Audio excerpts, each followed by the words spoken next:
Isa. Buenas tardes. La sesión de hoy día trata sobre personas y familia en Roma.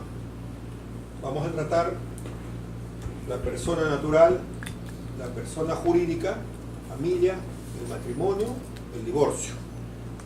¿Ven? ¿Cómo era en Roma? Sabemos que en el Código Civil peruano la persona se entiende que por el solo hecho del nacimiento ya es una persona física. Así está establecido en el Código Civil. Y por lo tanto es sujeto de derecho.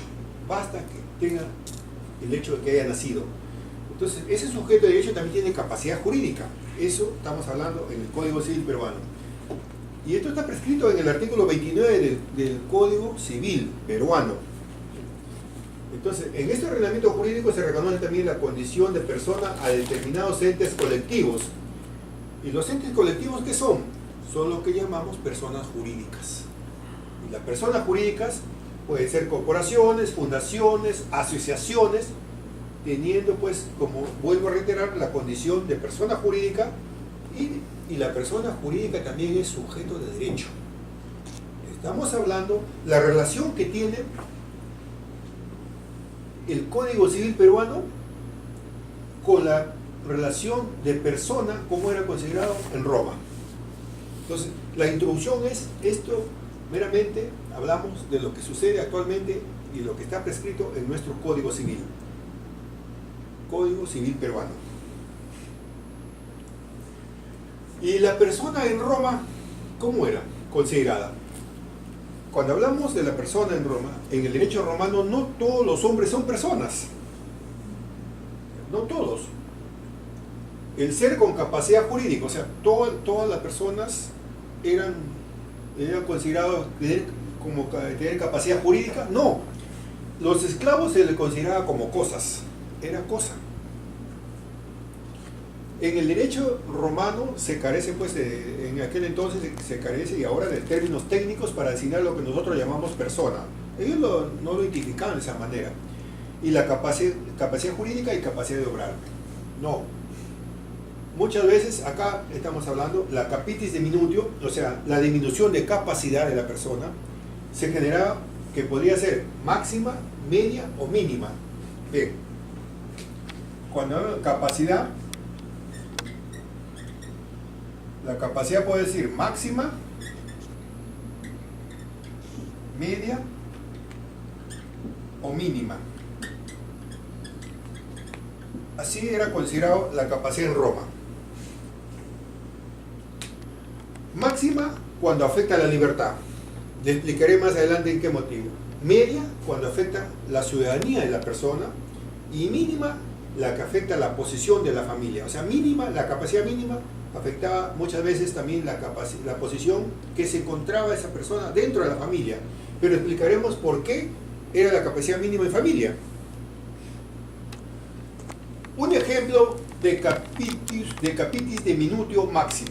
Miren, porque en Roma también la capacidad, o sea, de disminución máxima. Cuando un ciudadano romano caía prisionero del enemigo, el conjunto del hombre libre experimentaba una disminución en una cabeza. ¿Qué quiere decir? Que en ese seno familiar se perdía una cabeza, se perdía un familiar. Entonces, y a su vez que había un miembro menos en el grupo familiar que se había perdido, el prisionero también sufría disminución en su capacidad al perder su libertad. Pero si era ciudadano romano, pero es que caía en poder del enemigo, entonces ya estaba como esclavo, también perdía la capacidad de dominio máximo. Así era considerado en Roma. Ahora vemos el caso de todo lo contrario en el ámbito familiar. Capacidad diminuto mínima. Cuando una persona se emancipaba, la familia sufre capitis diminutio mínimo. ¿Por qué? Porque el emancipado, o sea, la persona que salía del seno familiar, no sufre una disminución de su capacidad, sino más bien todo lo contrario. ¿Qué pasa? Este señor va a adquirir mayor capacidad más bien. Claro. ¿Por qué? Porque va a contraer matrimonio y a su vez como va contra el matrimonio, adquiere una mayor capacidad. Es todo lo contrario. ¿Ya entendieron? Entonces, entre la forma, entre la diferencia entre el capitis diminutio máximo, cuando un seno familiar perdía a un miembro y ese miembro que caía prisionero en el enemigo, prácticamente sufría disminución en su capacidad de perder su libertad, porque no puede ejercerlo. En cambio acá no. En la cuestión familiar es la capitis diminutio mínimo, debido a que al emanciparse, el emancipado adquiere mayor capacidad inclusive, porque ya va a ser sujeto capaz de derecho solo, libre. ¿Se dan cuenta cómo era? ¿Y qué es la capacidad en Roma? Porque estamos, por ejemplo, nosotros mencionamos el objeto es capaz, ¿no? O tú eres capaz. La idea en Roma, la capacidad, viene relacionado con el status libertatis, status civitatis y status familiae, o sea, el estado de ser libre, el estado civil y el estado familiar. Entonces, entendiendo que estatus no es capacidad jurídica, en Roma no se consideraba el estatus como capacidad jurídica, sino más bien el estatus estaba considerado como una posición. Situación jurídica también. ¿Cuál era la situación jurídica? Así se consideraba. La plena capacidad jurídica viene de la concurrencia de 3 requisitos que determinan por los 3 estatus. Para que haya una capacidad había que cumplirse con 3 requisitos. Tenía que ser el hombre libre, tenía que ser ciudadano y ser persona sui juris, o sea, de pleno derecho, que tenga plena autonomía por sí mismo, que nadie lo domine. Es no estar sometido a la potestad de otra persona. Esos eran los 3 requisitos para la capacidad en Roma. Entonces, estamos viendo que hay cierto parecido en la actualidad, en ciertos aspectos. ¿Y qué era el capax? El capax es la capacidad. Es el término relacionado a lo que actualmente llamamos capacidad de obrar. Capacidad de obrar, por ejemplo. ¿Y qué es el capax doli? ¿Quién tiene la capacidad, quién tiene la responsabilidad de responder por dolo? O sea, esa persona que tenía la responsabilidad, sí, él puede responder por el delito que ha cometido. Recuerden que en el derecho romano el delito era considerado privado, no era público. El capax culpae, ¿qué era? Es el responsable por culpa. Hay culpa muchas veces, acciones culposas, ¿no es así? ¿Ya? Entonces, y el capax, también el capax, así solamente en sentido de esta palabra, en derecho sucesorio o en sucesiones, el capax es el que puede recibir por testamento legado. O sea, esa persona es capaz de recibir un testamento. Hay requisitos, o sea, tiene que ser capaz para poder recibir algo que diga en un testamento o que se le pueda legar, que lo veremos, eso se ve en sucesiones. Entonces, ¿cuál es el comienzo, la extinción de la personalidad? Porque hablamos también, y hablamos de la persona rápidamente en Roma, pero también tiene que ver con la personalidad, con la persona humana, ¿no? Se entiende que la persona humana comienza con el nacimiento, ¿no? Y se extingue con la muerte, dice. 3 requisitos para que una persona se considere nacida. Así era en Roma. Tenía que haber un nacimiento real, ¿no? Y que exista desprendimiento total del claustro materno. Primer requisito. Segundo requisito, el nacimiento con vida, ¿no? O sea, debe expresar una manifestación de vida. Dice, para efecto de derecho sucesorio puede ser interesante si el feto llega a vivir unos instantes. O sea, tiene que vivir por lo menos un determinado tiempo, por más pequeño que sea, para cuestión de sucesiones. No está todo claro si los juristas romanos pues llegaron a exigir, o sea, el requisito moderno de la viabilidad, o sea, lo que actualmente decimos, entendiéndose la posibilidad de que el feto puede seguir viviendo. No está claro, o sea, hay algo confuso por eso, pero lo que se tiene entendido es que basta que el feto que nacía, por lo menos tenía que tener un determinado tiempo de vida para que pueda ser objeto de sujeto de derecho. ¿A qué le entiendo? Para que pueda ser, en todo caso, de términos en que tenga derecho a sucesión, a cuestiones sucesorias, ¿no? El otro requisito también que se consideraba en este comienzo y extinción de la personalidad es la figura humana. ¿no? Hubo un registro de nacimientos. En Roma ya hubo un registro de nacimientos en la época de Augusto. No sé si recuerdan también que cuando vemos algunas películas religiosas, el nacimiento del niño Jesús, Belén, que todo el mundo tenía que irse a un determinado lugar porque iba a haber censo, y el niño que nacía también tenía que ser censado, ¿no es así? Entonces, una especie de registro de nacimiento en Roma. Entonces, pero ese registro de nacimiento era reservado solo para los hijos legítimos. Eso es en los albores del imperio, ¿no? Pero con Marco Aurelio, ya por el año 161 después de Cristo, ya obligaba a la profesio o declaración del padre dentro de los 30 días del nacimiento, fuese o no legítimo. ¿Tiene un parecido con lo que le llaman? Ahora también se obliga a los padres que vayan a hacer el registro correspondiente, ¿no es así? Pues entonces ven cómo el derecho romano influye en el derecho civil actual. Esto algo tiene, pues. Por eso es que se enseña el derecho romano. La muerte. La muerte, o sea, la persona se extingue con la muerte. Ahora, actualmente en el Código Civil también así se prescribe. En el caso de que, por ejemplo, en el caso de que varias personas perezcan conjuntamente en un siniestro, se considera que todos han muerto a la vez. ¿No? El derecho justinianeo conoce presunciones de premoriencia en casos concretos. Ah, ¿y qué es la premoriencia?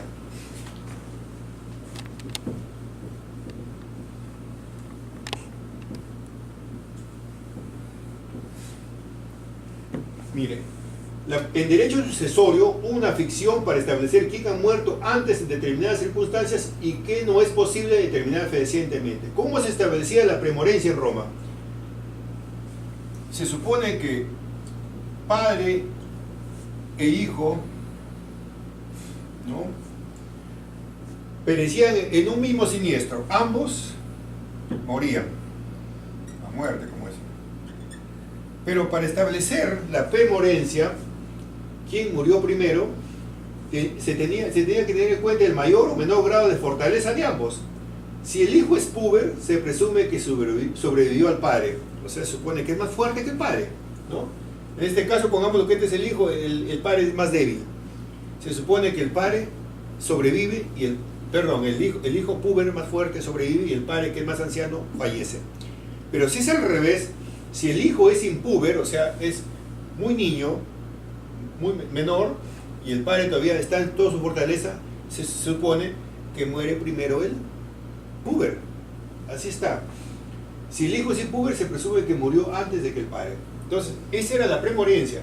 Se establecía así el sentido, la premorencia de la muerte. O sea, ¿quién moría primero? Pues, ¿lo han entendido ahí?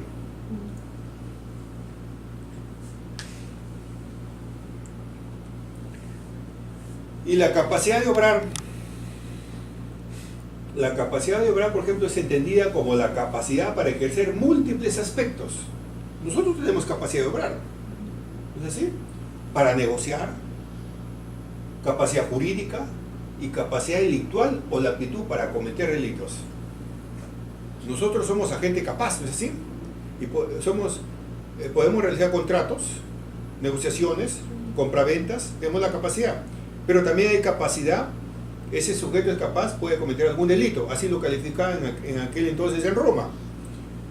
Se tiene que tener en cuenta factores para considerar la capacidad de obrar, como la edad, la enfermedad mental, el sexo y la prodigalidad. La edad, por ejemplo, para la capacidad de obrar, hay que distinguir dos clases de personas: los púberes, más de 12 años, y los impúberes, hasta los 12 años. Los púberes tienen la capacidad de obrar, o sea, más de 12 años ya tenían la capacidad de obrar.